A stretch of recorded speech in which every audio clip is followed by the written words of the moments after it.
Hi, Fran. Good morning. How are you? I'm wonderful. It's amazing to finally get together to do this. Yes, it is. That's wonderful. Yes. So, I want to welcome everybody to our first vlog podcast of the Hypno Chicks, which is Fran and Marina. So, Fran, why don't you introduce yourself? I will do that. And Marina, I am from Northern Alberta, Canada. My name is Fran, and I have been doing hypnotherapy for just over a year. It has become my passion. It's become something that it thrills me. And I've kind of been involved with therapy types of things for a long, long time. I have been a teacher of 33 years in the public school system. And, teachers wear a lot of hats. So we do all kinds of things in order to make teaching happen. And I have found that through the years that I have connected to students, parents on multiple levels. And now I'm finding that hypnotherapy is connecting me to a deeper sense of psyche in people that I had never really realized before, stuff that travels with us right from our childhood. So, yeah, that's where I am right now. And you will find, as you and our viewers get to know me better, that there are reasons that I gravitated towards hypnotherapy and towards teaching in general, just because of the person I am and the things that happened to me in my life as to make me who I am. And through hypnotherapy, I have found that I can find those inner children and begin the healing that happens with hypnotherapy.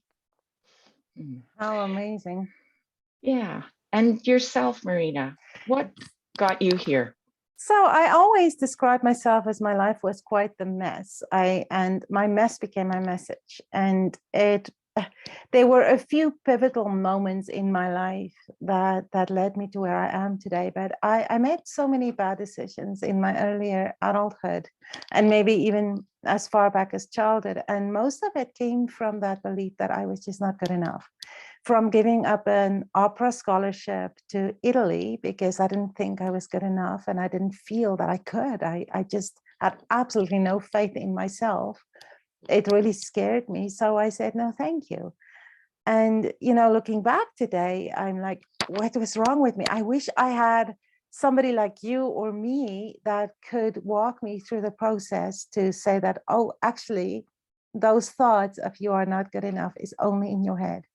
So a lot of other situations occurred in my life because of bad choices, from abusive relationships, a lot of hurt in my childhood that, of course, made me feel that I'm not good enough.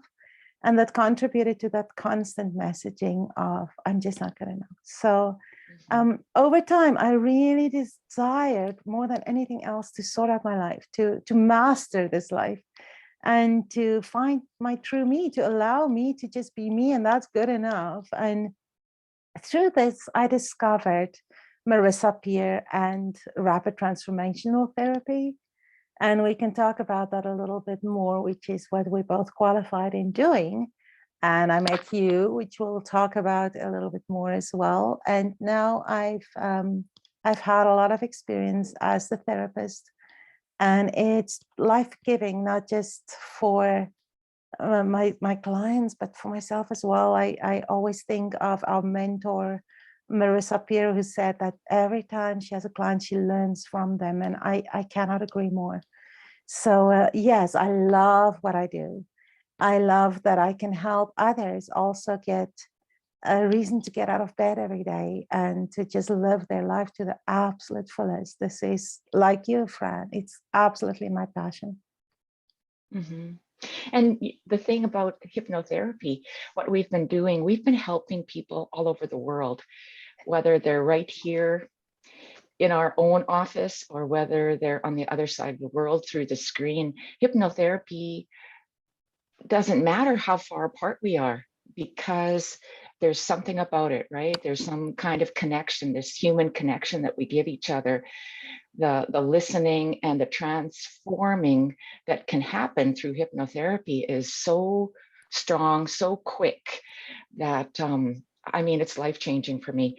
So when I got out of my abusive marriage that I was in for 19 years, I spent 5 years doing the traditional talking therapy with my psychologist, 5 years of going there every week, right? It was a long process. And I have found with hypnotherapy that with hypnotherapy, we can get to the core of the issue so quickly, because the core of the issue is where the belief about ourselves began, whether it was way back in tiny childhood or whether it was, you know, just a few years ago or yesterday. Something happened, some belief happened that changed the way we feel about ourselves, that carried us into where we are right now, and our limits that we have put on ourselves right now because of it, whether it's a physical ailment, and anxiety, emotional. Oh, the list is endless. And what we have found through hypnotherapy, I have found, I'm sure you have found too, is that with hypnotherapy, you can get to that core issue so quickly that the person can begin their healing so much more quickly. Rapid transformational therapy. Yes, I wanted to get to that because the specific kind of therapy we do is, it includes hypnotherapy. Rapid transformational therapy is a kind of a brought together of talk therapy, which is psychotherapy, and neuro-linguistic programming and hypnotherapy, and a few others, where it's a combination of them, where it's not just the one, it's a combination. So we definitely use hypnotherapy. I like to call it meditation because I've been meditating for a long time in my life. And so it's just so natural, you know, even if I do it on myself, just to get myself out of my head and out of that negative space in my head. So you touch on something as well, you know, before this, I worked predominantly as a life coach, and I was just in my city and trying my best to get clients in my city and see clients in person. And it was quite limiting. And then we had the pandemic, and suddenly everything switched to Zoom. And now I see myself having clients in Dubai, in Serbia, in Romania, in the UK, in South Africa, and the list goes on. A lot in North America. I live in Canada like you. And so it just opened the world and the possibilities. And I love how effective this is over Zoom or whatever, other platform you may be using. I just love it. My husband and I love the quote that said, what if the worst thing that happened turned out to be the best? And sometimes that's just great to shift that focus to the positive in every situation. So Fran, why don't you start and tell our viewers how we have met?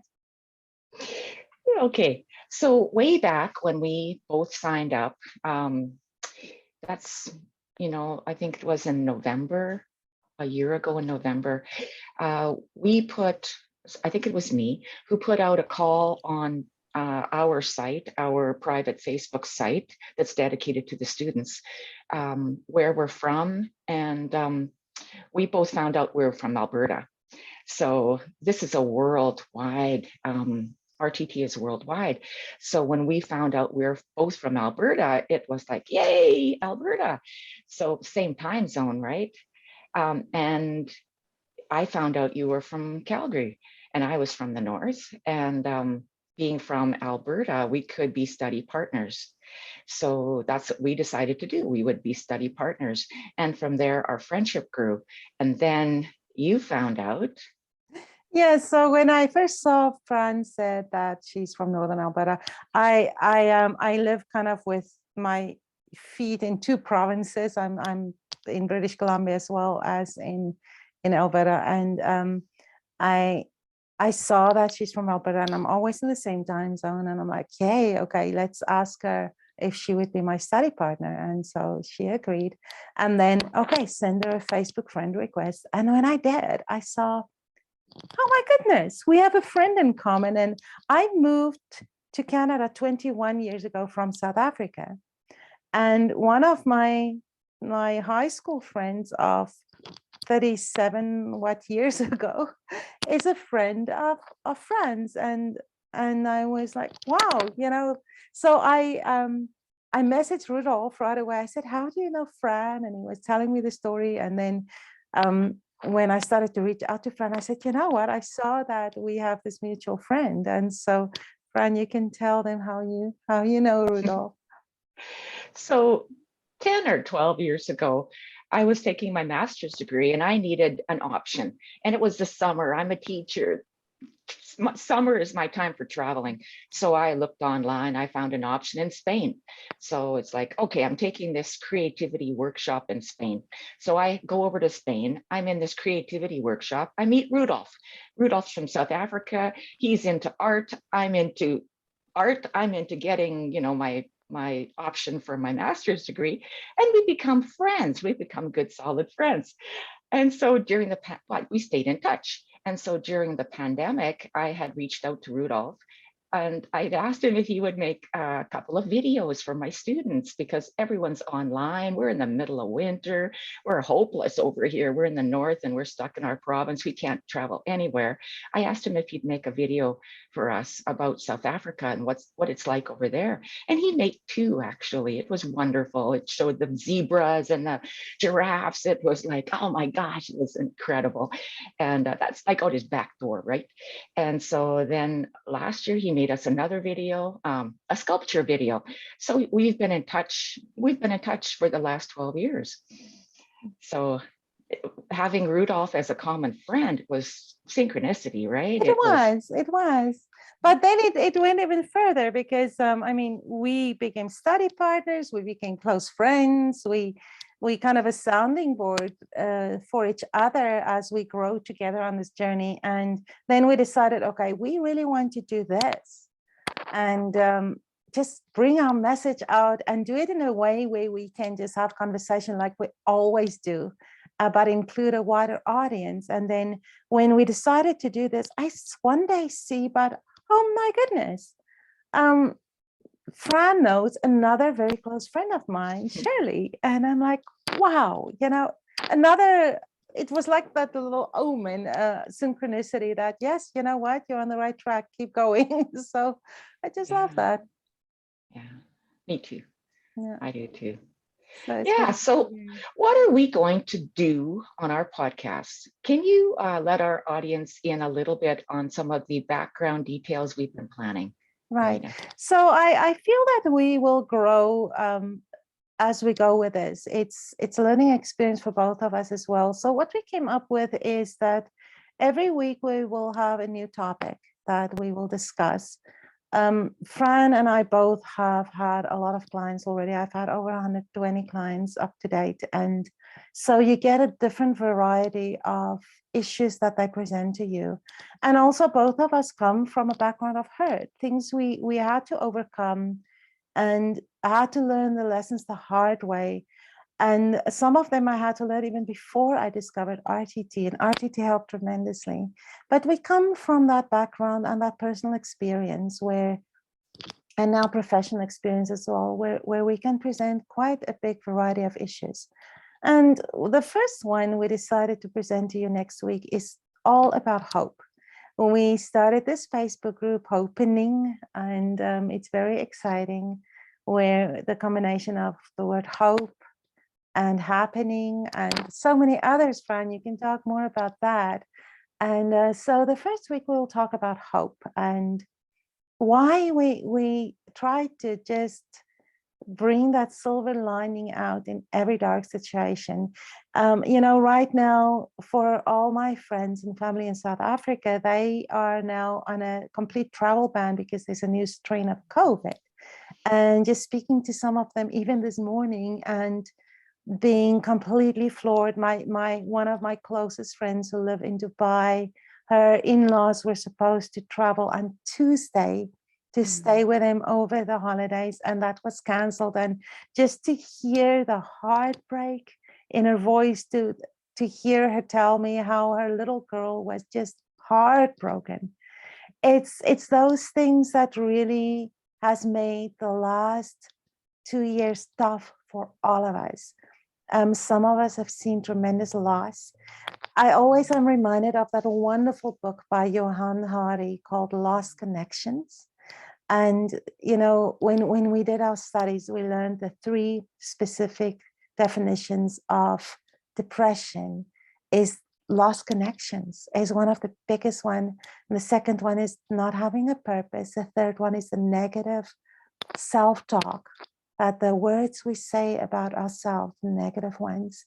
And so, you know, you just look at the lost connections, and the lost connections, the physical touch that a lot of us have lost through the last 2 years of our lives.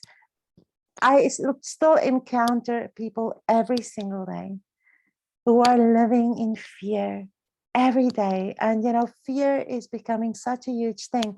I walk my dog every day, and in the past, people would greet you and say hi. Now people walk miles around you. It's like they're almost scared to be friendly. So that's, anyway, in my neighborhood here, it's quite evident. So how do we bring hope back? So I'm very excited that we will present on hope next week. But the structure moving forward will be then the following week. Fran will present a different topic, and then talk about that. I will host that. I will ask the questions. And then we will also come to our community as we move forward and put out some polls there to see what people would love to hear about more. And yeah, so we all are going to grow together and move together with our own tribe. And I'm so grateful for everybody who have decided to join us. Exactly. And I want our viewers to know as well that if you know of other people that would benefit from hearing about hope and hearing about the other issues that we will talk about, anxiety, depression, illnesses, like even illnesses are brought on by anxiety and by childhood trauma. Way later, they show up somewhere in our body, right? Somewhere in our body where we have put our pain so that we don't have to think about it. And eventually our body says no. Eventually our body says, it's time to deal with this now. And hypnotherapy, what I have found, hypnotherapy deals with that pain. So if you are out there and if you know someone else that could benefit from hearing the information that we give, sometimes, you know, just one thing will spark something else in someone else, you know, in some other human to promote their healing. And that's what I want from our group, just to have some type of a ripple effect. You said it already. The effects of the pandemic have multiplied anxiety, depression, eating disorders, other illnesses. Like hospitals are full of COVID patients, but they're also full of all that other stuff that had been happening anyway, right? And the pandemic has only brought that further. So I've seen it in my classroom. I see my classroom many days with so many students absent. Why? Well, people are afraid. People are afraid to send their kids to school even now. So like for myself, I'm glad that I didn't bring my children up in that kind of a world, but that's what our children are now experiencing. So myself, I have done therapy on people all the way from 10 years old, all the way into their 60s. And I know that you have done the same. People everywhere in all walks of life are suffering from either pandemic related issues or something before that. So it's time for us to start our healing. It's Right. This is an opportunity for us to get our message out there that there definitely is hope. There is hope and there is healing. Oh, Fran, I feel so close to this exact thing because, you know, if you have walked the path that you and I both have, we've done a lot of reading and studying. And one of my favorite people on this planet is Dr. Joe Dispenza.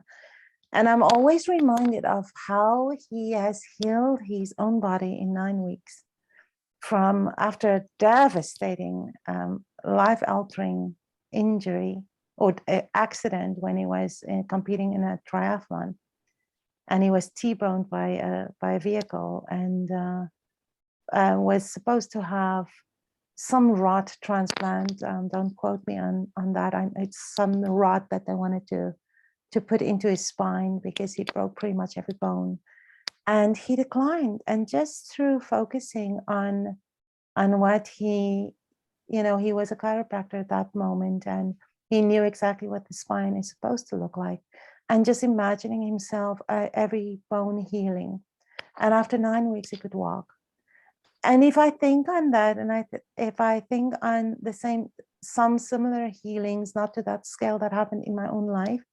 I had cancer 4.5 years ago, and when there were some threats that showed up in my life, I decided I'm not going to allow that in. And if our minds are so extremely powerful, then I can tell you now that if we stand together and we start to focus on the positive that came out of this pandemic, and in contrast with focusing on the negative, we can change the world. Because what we will focus on will increase. And if we're going to focus on fear all the time, that will increase. So I think let's start off with a challenge. Just think of that. What do you focus on? What is going on in your thought process? Do you still live in fear every day?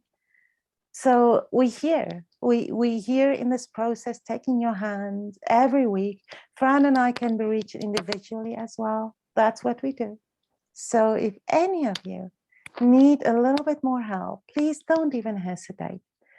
I know from my own experience in my own life, I know from knowing Fran well that, miracles really do happen. So let's go find them. Let's do it. Okay, Marina. So have a great day. I know that you're going to do some singing today, right? Yeah, and I'm going to do some painting. Oh, so I'm excited about that. Perfect. Yes, this time of year full of music. And it's one thing that I'm so grateful for, because last year I've missed singing so much, and now I can sing again. So that's just giving me so much joy again. So Fran, thank you for your time. And I will see you next week talking about hope. Oh, it's going to be so exciting. Absolutely. Yes. Thank you, All Fran. right. Okay. God bless. Bye-bye. Bye-bye.